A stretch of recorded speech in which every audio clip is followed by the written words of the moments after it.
I'm 680 News Senior Business Editor Mike Eppel. With the country's biggest railroad shut down by strike activity, with 3,200 Teamster union members off the job, what are the economic and possible political implications of CN Rail not shipping Canadian goods? This is the first major strike that the company has faced in over a decade's time, and consider that CN ships about $250 billion worth of goods every year. Canadian companies can't get their produce and agribusiness products to market. The manufacturing sector, it could have a major hit to economic output. And then you've got whether or not the federal government will legislate the workers back to the job. It's a possibility, but with the Parliament shut down until December 5th, and a minority government situation in Ottawa, and the NDP possibly not backing the idea of back-to-work legislation, well, Derek Holt, economist with Scotiabank, says this could drag on for quite some time.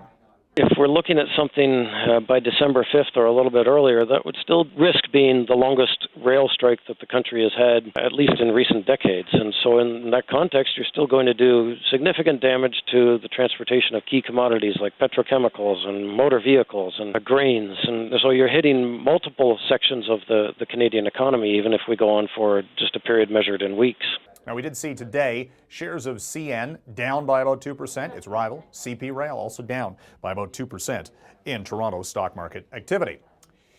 So, is this an economic bellwether of a slowing consumer spending trend? Maybe, maybe not, but Home Depot today reported earnings that fell short of forecast for the first time since 2014, and their guidance was not up to estimates on Wall Street. The stock of Home Depot tumbled by 5.5%, even as the company still made $2.75 billion. It's a big question whether or not there's a slowdown in U.S. consumer spending, specifically on home renovations, or is it just competitive pressures against the likes of Lowe's? Consider that just a couple of months back, Home Depot was saying that they were poised for a good second half of the year. The numbers showing a little bit of a slowdown, and the stock taking a hit today.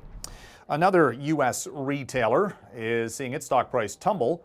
Macys today was down 10% as one of its rivals, Kohl's, another big name in the U.S. retail segment, reported weaker than forecast earnings and reduced guidance going into the holiday sales season. So Macys also might be dealing with a data breach for some of its U.S. customers. The share price tumbling today and for the year down by 54%. Of course, the company having its historic Thanksgiving Day parade coming up in the next couple of weeks in New York.